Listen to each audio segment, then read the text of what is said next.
How can the agricultural industry best support young farmers looking to succeed in an ever-competitive and complex global marketplace? Hi, my name is Jodi Aldred. I'm currently finishing up my last year of high school, and I'm excited to continue my learning at Ridgetown College next year for my passion in agriculture. Growing up on a farm with cash crop and beef cattle, I realized the challenges facing myself and other younger farmers in this generation to start our own family farm. The three things I'll be focusing on in my video today is financial and moral support, education, and promoting Canadian products. As youth, whether we've come from a family farm or not, we need to build ourselves equity. Should the opportunity arise to start our own family farm, we can be prepared and ready to jump on that opportunity to start our own career and success in life. As youth, we need to make ourselves known to the agricultural industry and present ourselves so that should we need moral support and we need something to fall back on, we can gain that and use our resources should we need to seek assistance. There's ways to get ourselves involved in the agricultural industry. As students, we can take advantage of co-op opportunities to explore and get to know the agricultural workplace, or we can look for part-time jobs in agriculture as well. Gaining an education can be good for youth, as although you may not use it to gain a job, it can be applied anywhere, and whether it be university or college, we'll always give ourselves something to fall back on. We need to continue to educate the public on the safety of their food and the process of how it is made. So Steve, what advice would you give to young farmers entering the farming life themselves?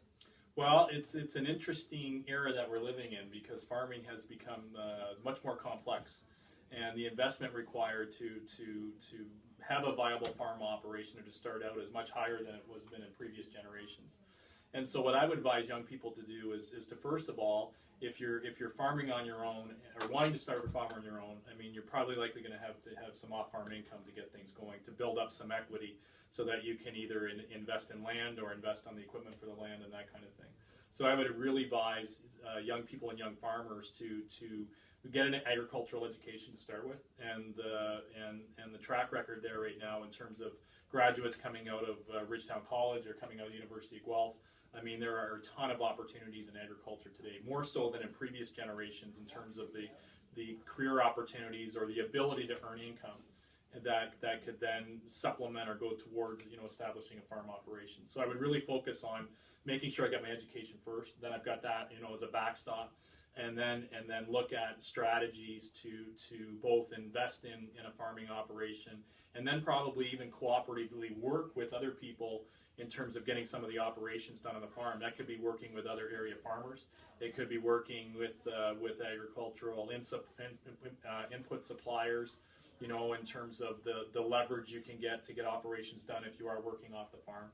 And so those are some of the areas that I would take a look at. But I would certainly start with an education that you can use then as a backstop to anything for your career. It's really important farming today. Managing the financial side of it is just so important. And we are to some degree in a good era right now because interest rates are still rather low, and historically low, compared to maybe what I faced when I started, into farming. Certainly, those that started farming in the 70s and 80s, interest rates were very high at that point. And so there is that opportunity perhaps to leverage the investment, but that means managing your cash flow. It means managing your budgets. I mean, the whole financial side really has to be first and foremost as a young farmer starting out.